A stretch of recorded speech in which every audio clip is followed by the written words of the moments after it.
Hi guys, welcome sa ating panibagong video at ngayon ituturo ko sa inyo kung paano maglagay ng thumbnail sa background video sa YouTube channel. At wait lang, bago tayo pumunta sa video, please pindutin mo muna ang subscribe button. At i-hit mo na rin ang notification bell para lagi kang updated sa aking mga panibagong video.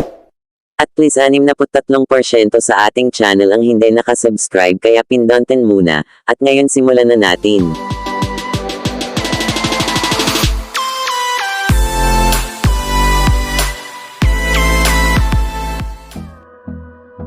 At ngayon pumunta muna tayo sa Chrome at i-search ang youtube.com.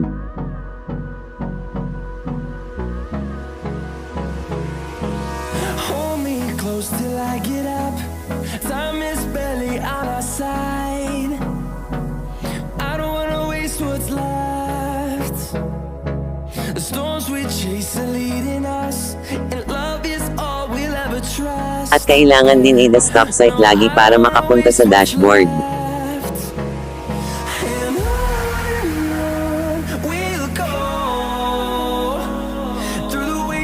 Through the highways, till my shadow turns to sun rays, and on we'll go.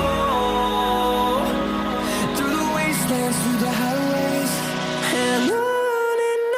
At pindutin nyo ang YouTube Studio sa gilid. At kailangan ay meron kayong YouTube Studio, i-download nyo lang sa Play Store. Ayan, at ipapakita ko sa screen kung ano ang style ng logo.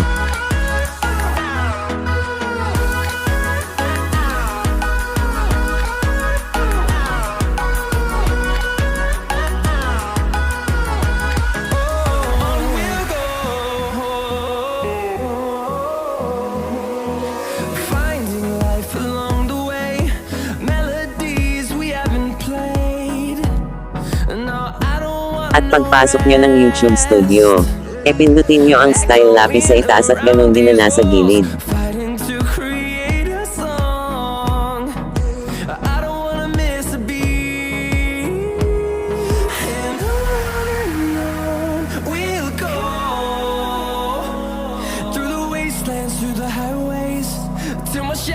At pagkatapos nyo pindutin nyo na ang save sa itaas. Salamat!